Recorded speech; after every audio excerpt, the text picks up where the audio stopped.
सज्जनों और देवियों, कबीर महिला मंडल को मैं धन्यवाद देता हूं। इस प्रकार उत्साह इन लोगों में जगा, इन्होंने संगठन किया और उसका शुभारंभ एक सत्संग से कर रही हैं। बहुत अंतर आया है पहले से, शिक्षा बढ़ी है। बीच में ऐसा हो गया था कि स्त्रियां पढ़ नहीं सकती, वेद नहीं पढ़ सकती हैं, तो पंडितों ने लिखा है स्त्रियां वेद नहीं पढ़ सकती। सामान्य घरों की स्त्रियां ही नहीं, ब्राह्मण कहे जाने वाले घरों की स्त्रियां भी वेद नहीं पढ़ सकती। ये करीब 2500 वर्षों से 3000 वर्षों से पंडित लोग लिख रहे हैं। वेदों में नहीं लिखा है। वेदों के मंत्रों की रचयिताएं 1 दर्जन से अधिक नारियां हैं, जिनका वर्णन मैंने अपने वेद में लिखा किया है। वेद क्या कहते मेरी पुस्तक है, भूमिका ही में मैंने दिया है। कौन कौन नारी वेद मंत्र रचयिता है और किस वेद के, किस मंडल के, किस सूक्त और मंत्र का वो रचयिता है, ये सब मैंने विवरण दिया है। बीच में बड़ी गड़बड़ियां हुई, तो अन्य स्त्रियां तो वेद पढ़ ही नहीं सकती हैं, ब्राह्मण कहे जाने वाले परिवार की स्त्रियां भी वेद नहीं पढ़ सकती। और फिर यहां तक कह डाला गया स्त्री मात्र अक्षर नहीं पढ़ सकती। ये सब दुर्भाग्य अपना बनाया। आधे अंग को जो लकवा हो जाएगा, पक्षाघात, तो शरीर तो बेकार हो जाएगा। नर नारी दोनों मिल करके समाज है। आधे बसे पुरुष, आधे बसे जोए, साहब ने कहा। उन्होंने कहा ऐसो भरम बिगुर चन भारी, वेद कितेब दीन और दोजक को पुरुषा को नारी। माटी का घट साज बनाया, नादे बिंद समाना, घट बिन से क्या नाम धरोगे, आमक खोज भुलाना।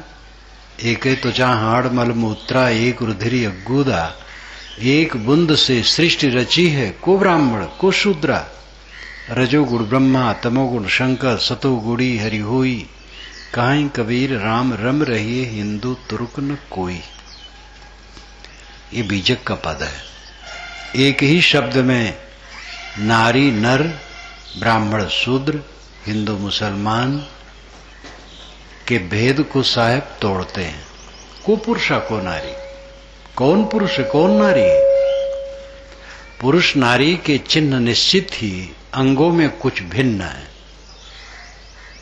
लेकिन आत्मा एक समान है, प्रकृति एक समान है, विवेक की क्षमता एक समान है। दोनों को बंधन बनते हैं, दोनों को मोक्ष करने का अधिकार है। जिसको बंधन बनता है वही मोक्ष करने का अधिकारी है। अगर नारियां हत्या करें और जुर्मी न मानी जाए तो फिर वो मोक्ष का काम भी नहीं कर सकती हैं। हत्या करती हैं तो मुकदमा चलता है, वो भी जेल जाती हैं। जब जेल जाती हैं, बंधन होता है, तो मोक्ष कैसे नहीं होगा? एक जानवर किसी को मार दे तो उसकी फांसी नहीं होती, क्योंकि सब जानते हैं जानवर अबोध है, उस स्वभाववश ऐसा किया है। लेकिन नर नारी जो गलत काम करते हैं, जेल खाने में दोनों जाते हैं। मेरा प्रवचन जेल खानों में होता रहता है समय समय से। देखा पुरुष तो बहुत है, लेकिन स्त्रियां भी कुछ जेल में बंद है। आजकल तो जेल में भी काफी प्रशिक्षण चलता है, काफी सुधार है। तो बीच में नारियों के लिए तो कोई स्थान ही नहीं रखा गया था, लेकिन धीरे धीरे जमाना बदला, परिवर्तन हुआ, सबकी शिक्षा शुरू हुई और मानव मात्र को सभी दिशाओं में विकसित होने के लिए छूट मिले। कबीर साहब यही चाहते थे। आज से 600 वर्ष पूर्व वो इस धराधाम पर आए और उन्होंने ये चाहा कि मानव मात्र का अधिकार सभी दिशाओं में हो और कोई किसी को नीच और अछूत न कहे। और इसके लिए उन्होंने अपनी वाणियों में कस के कहा, बेमुरव्वत, बिना डर, इतना निर्भय। काशी उनका निवास था। भ्रमण तो पूरे भारत में और भारत के इर्द गिर्द देशों में भी रहा, लेकिन केंद्र तो काशी था उनका, जो पंडितों की नगरी तब थी और आज है। लेकिन निर्भय, पंडितों को डांटा, मौलवियों को डांटा। मौलवियों का राज था उस समय। और ये चाहा कि ये सबका अधिकार सब दिशा में हो। और भारत आजाद होने पर एक कानून के रूप में बदल गया। भारत आजाद हुआ तो स्त्री पुरुष का, ब्राह्मण और शूद्र कहे जाने वाले व्यक्तियों का, सबका समान अधिकार हुआ। और अपनी योग्यता के अनुसार कोई किसी दिशा में बढ़ सकता है और कोई किसी को अछूत और नीच कहे तो जेल जा सकता है। ये कानून बना। अब आज काफी उसका परिणाम सामने आ रहा है। जिनको चमार भंगी मेहतर कहते हैं, उनके बच्चे जज हो रहे हैं, कलेक्टर हो रहे हैं, प्रोफेसर हो रहे हैं, अच्छे अच्छे अफसर हो रहे हैं। साधना में साधक तो हर जमाने में सभी वर्ग के लोग रहे हैं। संत रविदास, ये तो महाभारत में ही चर्चा आती है कि बड़े ऋषि मुनि पंडित भोजन किए लेकिन घंटा नहीं बजा। सुपच भक्त जब भोजन किए तब घंटा बजा। तो ये भी लिखा, जो लिखे वो ब्राह्मण ही लिखे। तो घंटा तो किसी के खाने से नहीं बचता है। चाहे कोई खाए तो उस घंटा अपने से थोड़े बचेगा, घंटा बजाने से बजेगा। लेकिन धर्म के नाम पर बहुत चलता है सब। परंतु इसी के माध्यम से महाभारतकार ने ब्राह्मणों को डाउन किया। ये अहंकारी बन के बैठे हैं। देखो, एक सुपच भगत मेहतर के लड़के लेकिन सच्चे दिल के थे, तो उनके खाने डंका बजा। तो कल्याण का अधिकार सबको है। नर नारी दोनों मौलिक रूप में समान है। उनके कुछ चिन्ह अलग है बस, और उनकी इसलिए मर्यादाएं हैं। जैसे यहां भिन्न टोली में दोनों बैठे हैं, ये मर्यादा चाहिए। इस मर्यादा को निभाने में कोई न तलुज्जुली है न अहंकार है, एक मर्यादा है। नारी मात्र को चाहिए पर पुरुष का स्पर्श कभी भी न करे। संत गुरु का भी स्पर्श करने की जरूरत नहीं। अलग से बंदगी दंडवत करना चाहिए, स्पर्श नहीं करना चाहिए। और पुरुष पर स्त्री का स्पर्श न करे। और जो विरक्त पुरुष हैं, नारी मात्र का स्पर्श न करे। विरक्त नारियां हैं, वो पुरुष मात्र का स्पर्श न करें। मैं तो ब्रह्मचारियों को बताया, अब की बार ये कड़ा नियम अपनाओ,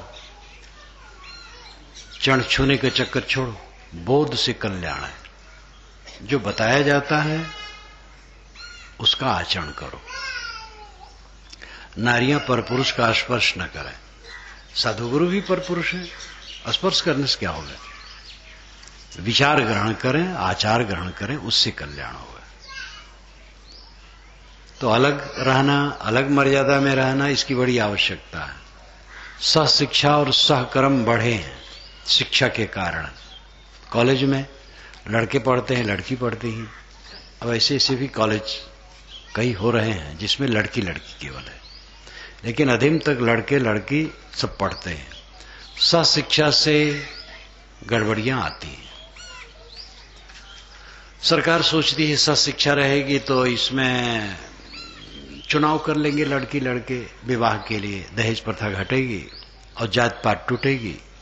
उसकी सूझ अपने ढंग से ठीक है, लेकिन संगत से विकार आता है और वह अपने कार्य क्षेत्र में उतरने के पूर्व भावुक हो जाते हैं, और भावुक हो जाने से उनका जीवन बर्बाद हो जाता है। पढ़ लें, पढ़ के सेवा कार्य में लग जाएं, उपार्जन करने लगें, तब पत्नी के रूप में आए तो स्वस्थ रहेंगे, मन से स्वस्थ, तन से स्वस्थ, और अच्छा रहेगा।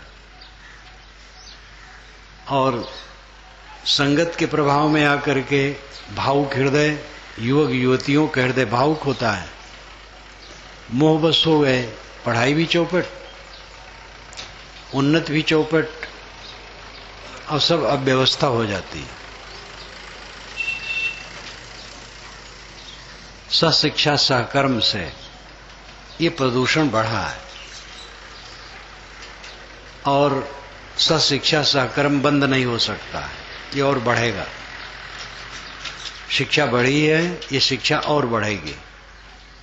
शिक्षा के अपने गुण हैं और अपने दोष हैं। अमेरिका के समाजशास्त्रियों ने यहां तक कह डाला कि विवाह बंद होना चाहिए, विवाह की आवश्यकता नहीं। मैंने स्त्रीवाद शिक्षा में लिखा है। स्त्रीवाद शिक्षा के अनेक संस्करण हुए और आवश्यकता के अनुसार उसमें सुधार किया गया, और अंत में एक बार व्यवस्थित ढंग से परिशोधित करके लिखा गया है, जो उसके भी कई संस्करण चल रहे हैं तब से। तो अमेरिका के समाजशास्त्रियों ने कहा विवाह की जरूरत नहीं है, ये उनका पागलपन है। विवाह की आवश्यकता है। कभी जमाना था जब विवाह नहीं होता था, एकदम जंगली जुग, और इसलिए कोई युवती, लड़की युवती हुई, कहीं गर्भधारण की, बच्चा हुआ तो उसी से जुड़ा है, पिता का पता नहीं। तो मात्र सत्ताक वंश उसे कहते हैं। माता ही की सत्ता थी, घर की मलकिन मां है। अगर कोई पुरुष भी उसका पति है तो 2 नंबर से है, काम धाम करे बस। बच्चों का केंद्र मां है, और मां के नाम से बच्चों का नाम जुड़ता था। बृहदारण्यक उपनिषद के आखिर में 50 से अधिक ऋषि हैं जिनकी माताओं की नामावली है, पिताओं का नहीं, पिता का पता नहीं है। सत्यकाम जाबाल का ऐसे रहा है। तो मात्र सत्ताक वंश कभी था, लेकिन उससे ऊब करके शिक्षा बढ़ी जब, तब विवाह प्रथा हुई, और विवाह प्रथा उचित है। ये विवाह प्रथा रहना चाहिए। शिक्षित विवाह रहित होंगे तो महाभ्रष्ट होंगे। और वो शिक्षा का समय था, वो इतनी भ्रष्टता उसमें नहीं रही। जैसे बस्तर जिले में गांव-गांव में घोटुल होता है, जंगली क्षेत्र में घोटुल यानी क्लब, टाटी से घिरा, छप्पर से छाया, सभागार जैसा। 18 वर्ष के ऊपर के लड़के लड़की रात में 10 बजे जाके नाचते गाते और सो जाते, लेकिन कोई विकारी नहीं, कोई गलत अनैतिक व्यवहार नहीं। नाबालिग को जाने को वहां ऑर्डर नहीं, और विवाहित का नहीं, अविवाहित लड़के लड़की। मैं जैसा सुना हूं वैसा कह रहा हूं, इसमें कुछ भ्रम हो सकता है। सुबह सब अपने घर आ जाते, वहीं जिससे जिसका प्रेम हो जाता तो घर वाले विवाह कर देते। ये अशिक्षित असभ्य कहे जाने वाले लोग इतने संयमी रह सकते हैं। शिक्षित अगर ऐसा करें तो ये महालंपट हो जाएंगे। शिक्षा में अपना प्रदूषण भी खूब है। इसलिए जमाना था जब, तब मात्र सत्ताक वंश था, उसका असर था। असर क्या, वही व्याप्त ही था, धीरे धीरे बदला। तो विवाह प्रथा ठीक है। विवाह विशिष्टम वहनम, विवाह का अर्थ होता है विशिष्ट ढंग से वहन करना, ठीक ढंग से पति पत्नी को, पत्नी पति को निभाए।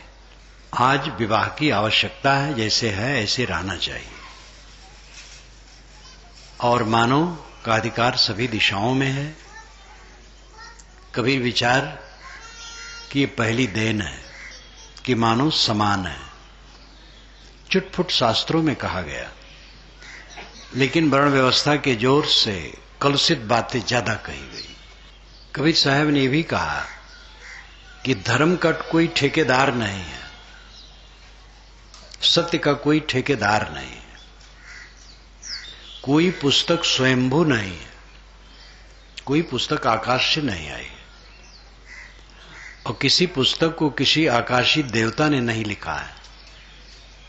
सारी पुस्तकें मनुष्यों की रचनाएं हैं, और सारे महापुरुष केवल मनुष्य हैं, चाहे उनका नाम पैगंबर कहो, चाहे अवतार कहो, चाहे जो कहो, सब मनुष्य हैं। ये तो गढ़ के बनाया गया पैगंबर अवतार। और सारे संप्रदाय मनुष्यों के चलाए हैं, इसलिए कोई एक किताब सर्वमान्य नहीं है। एक किताब आकाशी होती तो दुनिया के सभी लोग मानते। दिल्ली से जो कानून बन के चलता है पूरे भारत को मानना पड़ता है। आकाश से आई हुई किताब होती सब मानते, ऐसी बात नहीं है। इसलिए सब किताबों का आदर होना चाहिए और सबसे सार लेना चाहिए। और दुनिया का कोई महापुरुष सर्वे सर्वा नहीं है। अवतारवाद, पैगंबरवाद दादागिरी के लिए है। हमारा महापुरुष अवतार है, उसको नहीं मानोगे तो नरक में जाओगे। हमारा महापुरुष पैगंबर है, उसको नहीं मानोगे तो नरक में जाओगे। ये दादागिरी। हमारी किताब ईश्वरी, उसको नहीं मानोगे तो नास्तिक हो। हमारा मजहब ईश्वर का चलाया, उसको नहीं मानोगे तो नरक में जाओगे। ये दादागिरी। तथ्य है, सारी किताबें मनुष्य की रचनाएं हैं, सारे महापुरुष केवल मनुष्य हैं, सारे संप्रदाय मनुष्य के चलाए हैं, इसलिए सबका आदर होना चाहिए। नरक स्वर्ग, मोक्ष बंधन, ये व्यक्तिगत विषय है। किसी संप्रदाय में दीक्षा लेने से न तो किसी का नरक होता है, न स्वर्ग होता है, न मोक्ष होता है, न बंधन होता है। अपने समझ कर्मों से ही मोक्ष बंधन स्वर्ग नरक होते हैं। स्वर्ग नरक की कल्पना जो लोकांतरों में की गई है वो तो केवल काल्पनिक ही है। नरक लोक का वर्णन हिंदुओं में भी है, जैनों में भी है, बौद्धों में भी है, इस्लाम में है, ईसाइयत में, सब में नरक की कल्पना, नरक का लोक, स्वर्ग का लोक मोटी बुद्धि वालों को समझाने के लिए उन लोगों ने गढ़ा है। नरक स्वर्ग लोक कहीं नहीं। नरक है मन का विकार। नींद खुली माता के लिए, पिता के लिए, पत्नी के लिए, पति के लिए, भाई के लिए, ननद के लिए, भावज के लिए, देवरान जेठान के लिए, सास बहू के लिए, पड़ोसी के लिए। मन में ईर्ष्या, क्रोध, द्वेष की आग लग गई। ये नरक है। काम, क्रोध, लोभ, ये नरक के द्वार कहे गए हैं। उसमें काम केंद्र में है। काम ही क्रोध है और लोभ है। बदल करके रूप उसका आ जाता है। काम का अर्थ है कामना, इच्छा, भोगों की तृष्णा। किसी भौतिक भोग की हमें इच्छा है, काम है। जब ये सफल हुआ तो लोभ बढ़ गया, और ये विफल हुआ तो क्रोध भभक पड़ा। काम से ही क्रोध और लोभ होते हैं। काम सफल होने पर लोभ बढ़ता है और काम विफल होने पर क्रोध बढ़ता है। ये काम, क्रोध, लोभ तीन नरक के द्वार। फिर ईर्ष्या, हिंसा, चिंता, उद्वेग, ये सब इनके जन्म बच्चे हैं। ये सब मिला करके नरक है। मन की मलिनता नरक है। मन की स्वच्छता, शील, संयम, समता, प्रेम, निर्ग्रंथ मन, ये स्वर्ग है। स्वर्ग का अर्थ होता है अपने में लौट आना। स्व गा स्वर्ग, स्व अपने में, गा गमन, अपने में गमन, अपने में लौट आना, अपने आप में संतुष्ट हो जाना।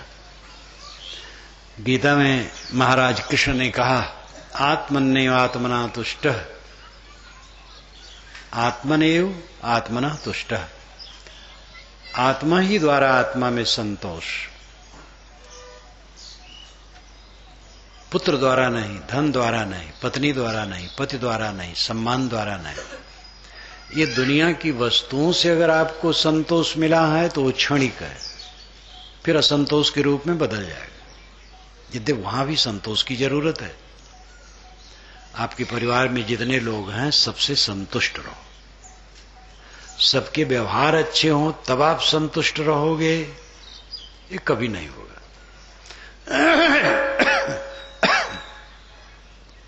आपके मन के प्रतिकूल व्यवहार करने वाले सब समय रहेंगे। घर में 4 लोग, 6 लोग, 10 लोग हैं तो क्या सबका स्वभाव एक होगा? सबकी रुचि एक होगी? सबके गुण कर्म एक होंगे? कभी नहीं हो सकता है। इसलिए सहना पड़ेगा।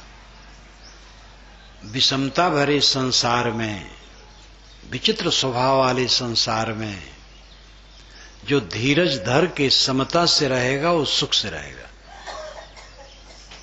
आज तक मैंने पति पत्नी, किसी पति पत्नी को नहीं देखा कि जिनके सारे विचार एक हों और स्वभाव एक हो।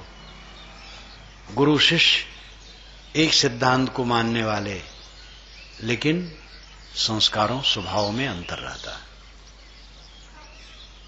पिता पुत्र, हर जगह की ये बात है। संसार विविधता से भरा है, गुण दोषों से भरा है और विचित्र स्वभावों से भरा है। इसमें सह करके काम होगा। क्षमा कर दो, गम खा लो, सब में संतोष रखो। भोजन जो मिले संतोष रखो, वस्त्र जो मिले संतोष रखो, मकान जैसा है संतोष रखो, लड़के का व्यवहार जैसा है संतोष रखो, पत्नी का, पति का, भाई का, पिता का, माता का जो व्यवहार है संतोष रखो, तब सुख होगा। तो व्यवहार में भी संतोष की आवश्यकता है, लेकिन परम संतोष आत्म संतोष से है। उसी से व्यवहार में संतोष रहेगा। आत्मन्नेव आत्मना तुष्टः से ही व्यवहार में भी संतोष रहेगा।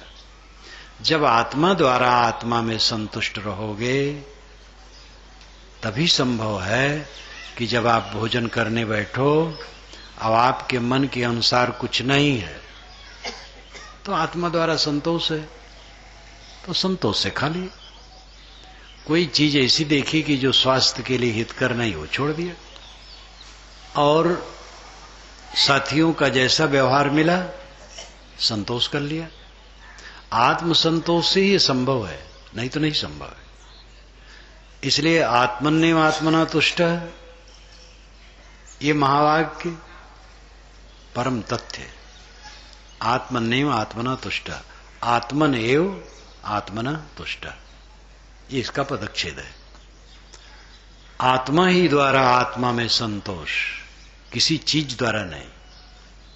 सदगुरु कबीर कहते जब लग दिल पर दिल नहीं तब लग सब सुख ना है। थोड़ा थोड़ा सुख तो मिल जाएगा दुनिया में और फिर वो दुख लाएगा। सब सुख तब मिलेगा जब दिल पर दिल होगा। दिल बह रहा है, चारों तरफ बह रहा है। किसी से कह दो तुम पतित हो तो नाखुश हो जाएगा, लेकिन एक संत से कह दो तुम पतित हो तो नाखुश नहीं होगा, गंभीर हो जाएगा, शांत रहेगा। क्योंकि वो मन को देखता है और मन को संभालता है। जो मन को नहीं देखता वो क्या समझे? आपका मन कहां कहां गया? आधा घंटा अकेले में बैठो और जो ख्याल आए लिख डालो तो किसी को दिखा नहीं पाओगे। तो कहां कहां पतित होते हो? कहा देने से तो लाठी लग जाती है, लेकिन अंदर देखो। संत मन को देखता है और शोधते शोधते इस स्थिति में ले आता है कि उसका मन हरदम निर्मल रहता है। निर्मल रहता है तो भी उस चीज को समझता है, क्योंकि पहले वो गंदगी को देख लिया है।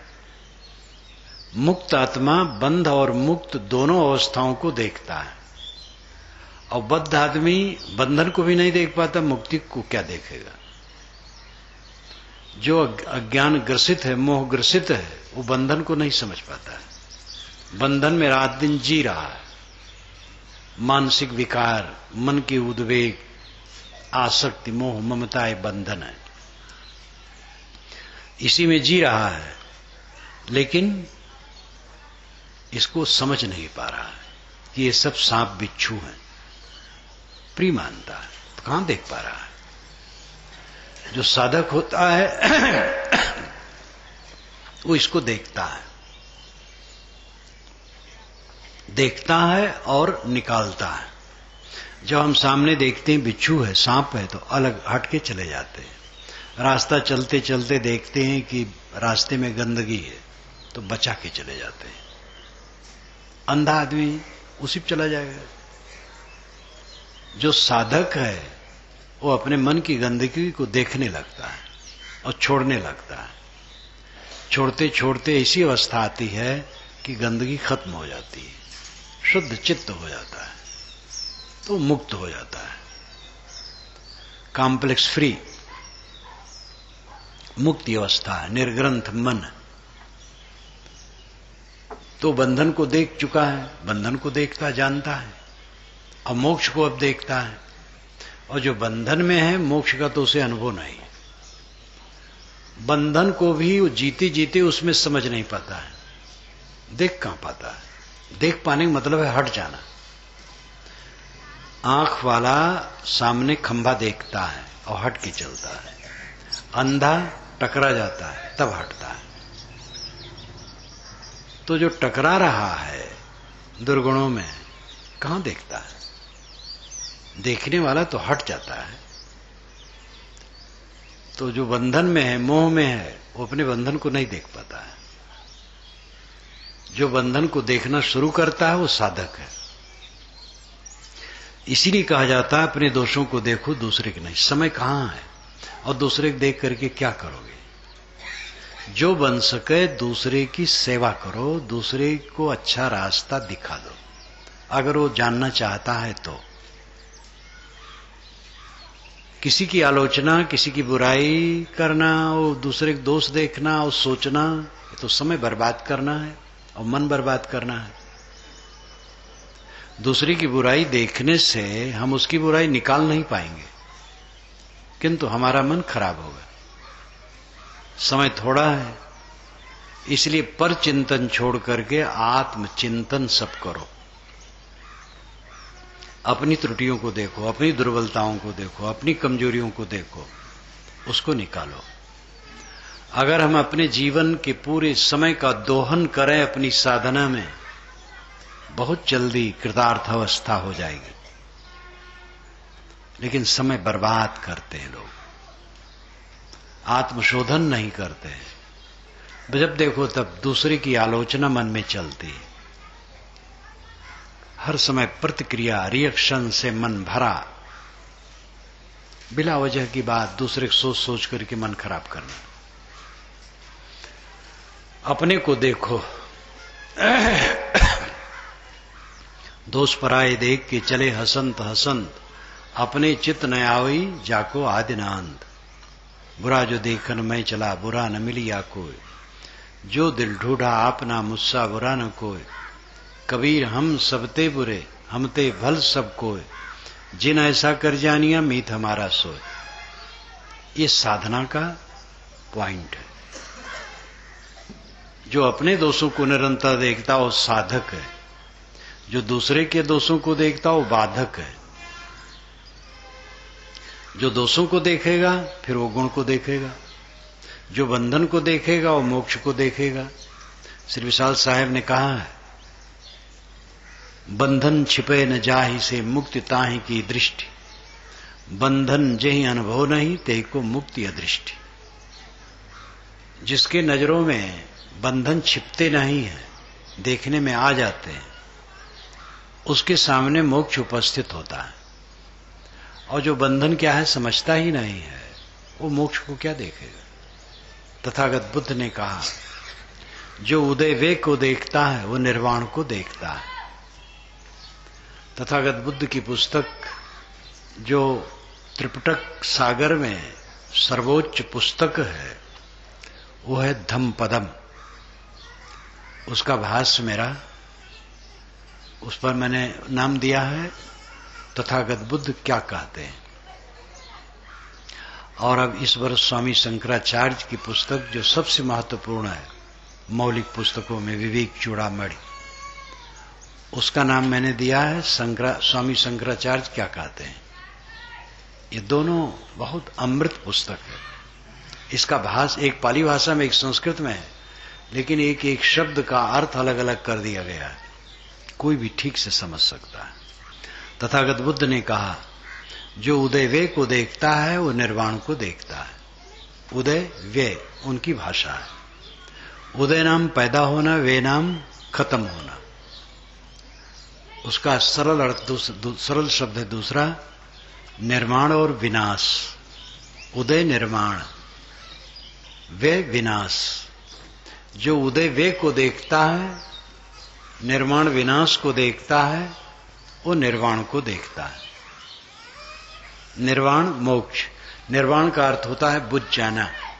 दीपक बुझ गया तो दीपक का निर्वाण हो गया। वासना का बुझ जाना निर्वाण है। उदय व्यय, जवान है कब तक है। आप किसी जवान या युवती को देख के आकर्षित हैं, ज्ञान कहां है। जैसा वो सुंदर दिखाई देता है या देती है वैसे रहेगी। सारी सुंदरता 10 वर्ष की चीज है, 18 से 28 तक, फिर 30 बहे तब खीस बहे।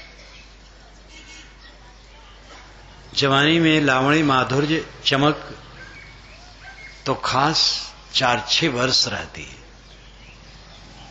और ले दे करके बस 30 तक, 30 के बाद खीस। सारी चमक दमक क्षणिक है। इसलिए साधकों ने, संतों ने, ऋषियों ने सब समय से सावधान किया है।